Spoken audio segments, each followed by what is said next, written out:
జై శ్రీరామ్. శ్రీమాత్రే నమః. శ్రీ గురుభ్యో నమః.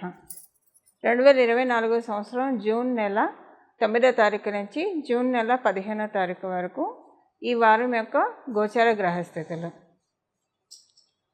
మేష రాశిలో కుజ భగవానుడి సంచారం, వృషభ రాశిలో రవి బుధ గురు శుక్రుల సంచారం. వృషభ రాశిలో ఉన్న శుక్రాచార్యుల వారు 13వ తారీఖు నుంచి వృషభ రాశిని విడిచి మిథున రాశిలోకి వెళ్తారు. అలాగే ఈ వారాంతంలో అంటే 15వ తారీఖు రవి బుధులు ఇద్దరూ కూడా వృషభ రాశి నుంచి మిథున రాశిలోకి వెళ్తారు. వృషభ రాశిలో గురు భగవానుడు ఒకడే సంచారం సాగుతుంది.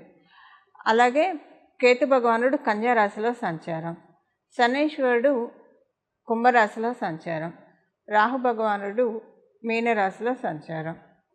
ఇవి ఈ వారం యొక్క గోచర గ్రహస్థితిలో సంచారము.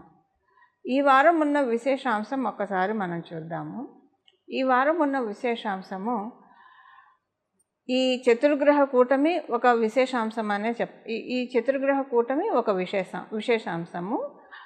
ఈ చతుర్గ్రహ కూటమి బ్రేక్ అయ్యేది కూడా ఈ వారం, అంటే ఈ వారం 13వ తారీఖు నుంచి ఆ రాశి అధిపతి అయిన వృషభ రాశికి అధిపతి అయిన శుక్రాచార్యుల వారు వృషభ రాశి నుంచి బయటకు వస్తూ చతుర్గ్రహ కూటమిని బ్రేక్ చేస్తున్నారు. తర్వాత ఈ వారాంతంలో రవి బుధులు కూడా బయటకు వస్తూ బ్రేక్ చేస్తున్నారు. ఈ వారాంతంలో విశేషాంశం అంటే ఇది వచ్చే వారానికి క్యారీ అవుతుంది. కానీ ఈ వారాంతంలో ఒక విశేషాంశం ఏంటంటే బుధ భగవానుడు మిథున రాశ్యాధిపతి అయిన బుధ భగవానుడు మిథున రాశిలోకి రావడం, రవితోటి కూడి రావడము. ఈ వారాంతం నుంచి ద్వాదశ రాశుల వారికి కూడా బుధాదిత్య యోగం ప్రారంభమవుతుంది. ద్వాదశ రాశుల వారికి బుధాదిత్య యోగం ఎఫెక్ట్స్ ఎలా ఉంటాయో మనం వార ఫలితాల్లో తెలుసుకుందాము. రవి బుధులు ఇద్దరు ఎప్పుడైనా సరే బుధుడు మిథున రాశిలో లేదా కన్యా రాశిలో, ఈ 2 రాశుల్లో సింహరాశిలో, ఈ 3 రాశుల్లో రవి బుధులు ఎప్పుడు కలిసినా కూడా దాన్ని బుధాదిత్య యోగము అది ఒక విశేష యోగంగా పరిగణిస్తున్న జ్యోతిష శాస్త్రం. విడిగా వాళ్ళిద్దరూ మామూలుగా కూడా ఒక రాశికి అవతల యువతలో ఉంటారు, కలుస్తూ ఉంటారు గోచార గ్రహస్థితుల్లో. కానీ ఏ రాశిలో కలిసినా అది బుధాదిత్య యోగము అంత బలంగా ఉండదు. వాళ్ళిద్దరూ కలిస్తే బుధాదిత్యమైనా కూడా పూర్తిగా బలంగా ఉండదు.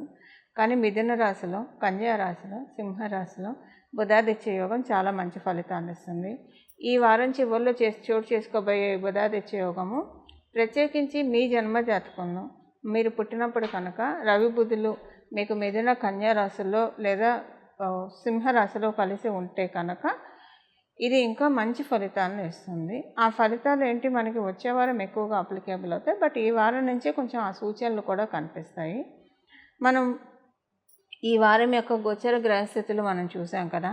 ఇప్పుడు ఈ గోచరంలో ఉన్న గ్రహ దేవతలు ద్వాదశ రాశుల వాళ్ళకి ఏ ఫలితాన్ని ప్రసాదిస్తున్నాయి, ఈ విషయాన్ని కూడా ఒక్కసారి మనం ఫోకస్ చేద్దాం. ఇప్పుడు తదుపరి రాశి కర్కాటక రాశి. కర్కాటక రాశిలో పుట్టిన వాళ్ళకి ఈ వారం చాలా బాగా ఉంది.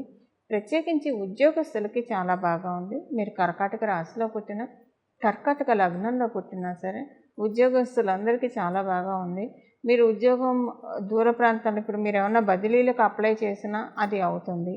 ఒకవేళ మీరు బదిలీ వద్దు అనుకుంటే, ఇప్పుడు మీరు గవర్నమెంట్ ఉద్యోగంలో ఉన్నారు, మిమ్మల్ని ఒక చోటకి ట్రాన్స్ఫర్ చేశారు, ఆ ట్రాన్స్ఫర్ వెళ్ళడం, ఆ ప్రదేశానికి వెళ్ళడం మీకు ఇష్టం లేకపోతే కనుక ఆ బదిలీ కాకపోయినా కూడా మీరున్న చోట ఉండడానికి అవకాశం చక్కగా ఉంది. అంటే అలా మీరు ఏమైనా ప్రయత్నాలు చేయడానికి అనుకూలంగా ఉంది. లేదు మీరు బదిలీ అవ్వాలనుకుంటే, ఒక గవర్నమెంట్ అనే కాదు ప్రైవేట్ ఎంప్లాయీస్కి అయినా సరే ఉద్యోగస్తులు మార్పుకి, అది ఉద్యోగంలో మార్పుకి ఈ వారం అనుకూలంగా చాలా బాగా ఉంది. దానికి సంబంధించిన ప్రయత్నాలు చేస్తే చాలా బాగా ఉంటుంది. మనం ఓవరాల్గా చూస్తే ఈ వారం ఉద్యోగస్తులకి చాలా బాగా ఉంది. అలాగే విద్యార్థినులకి చాలా చక్కటి శుభ సమయము. విద్యార్థినులు చక్కటి శుభ సమయం అయినా కూడా మీ యొక్క బుక్స్, ఇంపార్టెంట్ డాక్యుమెంట్స్ అవన్నీ చాలా జాగ్రత్తగా పెట్టుకోకపోతే అవన్నీ మిస్ప్లేస్ అవుతాయి. పోవడం అయితే ఉండదు, మిస్ప్లేస్ అవుతాయి, సమయం పడుతుంది, మీ సమయం వృధా అవుతుంది. విద్యార్థినులకి సమయం ఎలా వృధా అవుతుందంటే, ఏదో మీరు టీవీ చూడటమో, ఫోన్లో లేదా ఒక సోషల్ మీడియాలో ఉండడమో, పబ్లిక్ ప్లాట్ఫామ్లో ఉండడం వల్ల కాదు మీకు టైం వేస్ట్ అయ్యేది, చిట్చాట్ వల్ల అంతకంటే కాదు.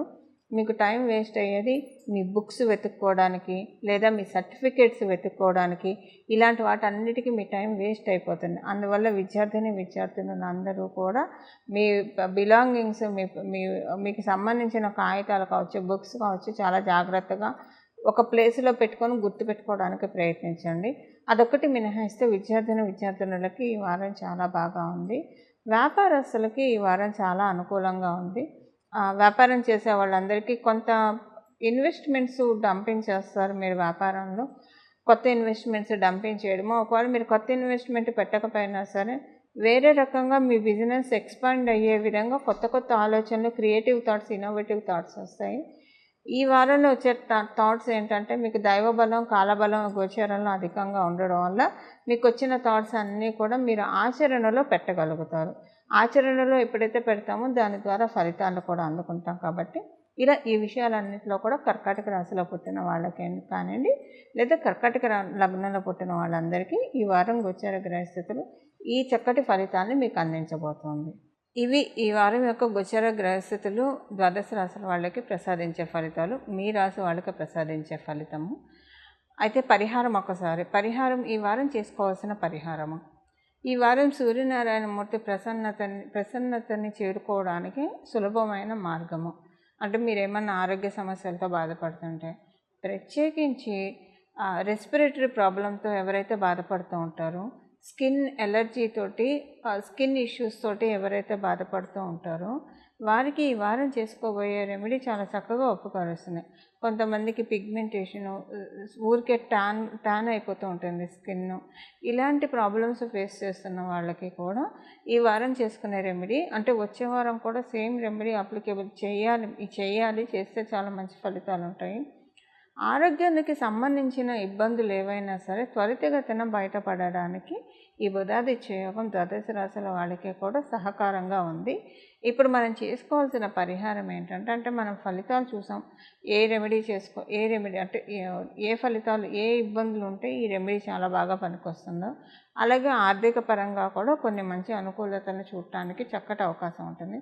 మీ జన్మజాతకంలో బుధాదిత్య యోగం ఉంటే చాలా బాగా అవకాశం ఉంటుంది. మీ జన్మజాతకంలో బుధాదిత్య యోగం లేకపోయినా కూడా మనకి భగవంతుడు గోచారంలో యోగాలను అందుకనే ఇస్తారు. మన జన్మజాతకంలో ఉన్న యోగాలు అయితే అవి ఎలానూ, అంటే అవి యాక్టివేషన్ పాయింట్ వచ్చినప్పుడు యాక్టివేట్ అవుతాయి. కొన్ని యోగాలు స్తబ్దుగా కూడా వెళ్ళిపోతాయి. అందుకే మీ దగ్గర ఉన్న జ్యోతిష పండితుల్ని కలిసి సంప్రదిస్తే ఏమన్నా నిద్రాణంగా ఉంటే వాటి కోసమే వాళ్ళు రెమెడీ చెప్తారు. లేదంటే ఏమన్నా ప్రాబ్లమ్స్ రాబోయే సూచనలు ఉంటే వాటిని నిరోధించడానికి, ఒక అడ్డుకట్ట వేయడానికి కూడా పరిహారాలు చెప్తారు. పరిహారాలు తెలియచెప్తూ ఉంటారు అందరికీ. అయితే ఇప్పుడు ఏంటంటే ఇదంతా ఎందుకు చెప్తున్నానంటే, గోచారంలో ఉన్న యోగాలన్నీ కూడా క్యాచప్ చేయడానికి మన జన్మజాతకంలో 300 పైన యోగాలు పరాశర సంహితలో తెలియపబడ్డాయి. అన్ని యోగాలు ఎవరి చాటులో ఒక ఏకకాలంలో ఉండవు. అలా ఉంటే అందరం కృష్ణ పరమాత్మలో, రామచంద్రమూర్తిలో అయిపోతాము. సో ఒక భగవంతుడికే యోగాలతో పుడతారు. భగవంతుడి యోగాలతో పుట్టినా కూడా ఆ మానవ అవతారం తీసుకున్నప్పుడు కొన్ని ప్రతికూలతలు తప్పవని భగవంతుడు కూడా మనకి ఒక బాటను వేసి చూపించారు. అలా ఇప్పుడు ఇదంతా ఎందుకు చెప్తున్నానంటే, గోచారంలో ఉన్న యోగాలు ఒడిసి పట్టుకోవాలి. దానికోసమే మనం గోచారం యొక్క ఫలితాలు, వార ఫలితాలే కానివ్వండి, సంవత్సర ఫలితాలే కానివ్వండి, ఇలాంటివి ఉగాది రాశి ఫలితాలు, ఇలాంటివి మన జాతకంలో లేని యోగాల్ని ఒడిసి పట్టుకోవడానికి, మనం ఒక్కొక్కసారి మన జాతకంలో ఉన్న అవయోగాల్ని క్యాన్సిలేషన్ చేయడానికి కూడా గోచారం ఉపయోగపడుతుంది. వాటికి సూచించిన పరిహారాలు చేసుకోవడం వల్ల. ఇప్పుడు మనం పరిహారం ఏం చేయాలన్న విషయాన్ని చూద్దాం. ఈ వారం అంతా కూడా, ఈ వారం అనే కాదండి, ఈ నెల అసలు ఎప్పుడూ కూడా శ్రీరామచంద్రమూర్తి ఆరాధన చాలా విశేషమైన ఫలితాలు ఇస్తుంది. ప్రత్యేకించి బుధాదిత్య యోగం ఉన్నవాళ్ళు శ్రీరామచంద్రమూర్తిని ఎవరైతే పట్టుకుంటారో, శ్రీరామచంద్రమూర్తి వాళ్ళని శ్రీరామ రక్ష సర్వజగద్ రక్ష అంటారు. అలానే మనకి నిజంగా ఆ ప్రొటెక్టింగ్ ఆరా శ్రీరామచంద్రమూర్తి వల్ల కలుగుతుంది. అందుకని చేయాల్సిన శ్రీరామచంద్రమూర్తి ఆరాధన అంటే శ్రీరామ రక్షా స్తోత్రం చదవాలి. అయితే దీనికి ఒక పద్ధతి ఉంది. శ్రీరామ రక్షా స్తోత్రం మొదట చదివి తర్వాత హనుమాన్ చాలీసా ఎవరైతే 3 సార్లు చదువుతారో, హనుమంతుడు మన జీవితంలో ఎలాంటి ఇబ్బందులు లేకుండా, ఒడిదుడుకులు లేకుండా చక్కగా వెళ్ళడానికి మనలో ఒక కరేజ్ని నింపుతారు, ఒక మంచి డ్రైవ్ని ఇస్తాడు. ఏ పని చేయాలన్నా చూద్దాంలే చేద్దాంలే అసలు ఈ పనికి మనం ఫిట్టా అన్ఫిట్టా ఇలాంటి ఆలోచనలు లేకుండా హనుమంతుడు మనకి మంచి కరేజ్ని ఇస్తాడు. శత్రుబాధలు ఇలాంటివి ఏమన్నా ఉంటే వాటి నుంచి మనల్ని తీసుకొచ్చి పక్కన కూర్చోబెడతాడు. అంటే వాటి నుంచి మనల్ని బయటపడేస్తాడు. ఎలాగైతే సంజీవిని పర్వతం తెచ్చి లక్ష్మణ స్వామిని కాపాడిన అమృతమూర్తి హనుమంతుడు, ఈ గోచారంలో ఉన్న బుధాదిత్య యోగానికి సంబంధించిన ఈ పరిహారం చేసుకోవడం వల్ల మన జీవితంలో హనుమంతుడు కనిపించడము, హనుమంతుడు మనకి ప్రొటెక్షన్ చేస్తున్నట్టు కలలో కావచ్చు. నిజంగా మీరు వెళ్తుంటే ఈ పరిహారం చేసుకోవడం మొదలుపెట్టిన తర్వాత మీరు వెళ్తుంటే డెఫినెట్గా మీకు పంచముఖ హనుమంతుడు దర్శనం ఇచ్చే తీరుతాడు. అది ఒక గుళ్ళో కావచ్చు, మీరు రెగ్యులర్గా వెళ్ళే ప్రదేశంలో అప్పటిదాకా మీరు చూడని హనుమంతుడిని చూడవచ్చు. పంచముఖ హనుమంతుడు కావచ్చు, పెద్ద విగ్రహంతో ఉన్న హనుమంతుడు కలలో కావచ్చు, నిజంగా కావచ్చు దర్శనం ఇచ్చే తీరుతాడు. ఎందుకంటే చిరంజీవి కాబట్టి. ఈ గోచరంలో యోగాన్ని మనం ఒడిసి పట్టుకుంటే ఆ శ్రీరామ రక్షా స్తోత్రం చదవడము, తర్వాత 3 సార్లు హనుమాన్ చాలీసా చదవడం. ఇది ఇప్పుడు యోగం లేకపోయినా కూడా మీరు చేసుకుంటే హనుమంతుడు పలుకుతాడు. కాకపోతే మనం అనుకుంటాం కదా కాలం కలిసి రావాలని. కాలం ఎప్పుడు కలిసి వస్తుంది? గోచారంలో గ్రహ దేవతలు మనల్ని దీవిస్తేనే కాలం కలిసి వస్తుంది. అలా కలిసి వచ్చే కాలమే ఈ బుధాదిత్య యోగం ఈ వారాంతం నుంచి మొదలు కాబోతుంది. అందువల్ల ఎవరూ కూడా భక్తులందరూ జారు విడవకుండా శ్రీరామ రక్షా స్తోత్రం ఒకసారి చదువుకోవడం, దాంతోపాటు దానికి ప్లస్గా 3 సార్లు హనుమాన్ చాలీసా చదువుకోవడం వల్ల హనుమంతుడు మీకు కనిపించే తీరుతాడు, పలికే తీరుతాడు. ఈ పరిహారం చేసుకొని శ్రీరామచంద్రమూర్తి ఆశీస్సులు మరియు హనుమంతుడి పరిపూర్ణ ఆశీస్సులు మీరందరూ కూడా అందుకోవాలని చెప్పి నేను కూడా ఆశిస్తూ, మీ అందరి తరఫున నేను కూడా శ్రీరామచంద్రమూర్తిని హనుమంతుడిని ప్రార్థిస్తూ మంగళం. నమో భగవతే వాసుదేవాయ.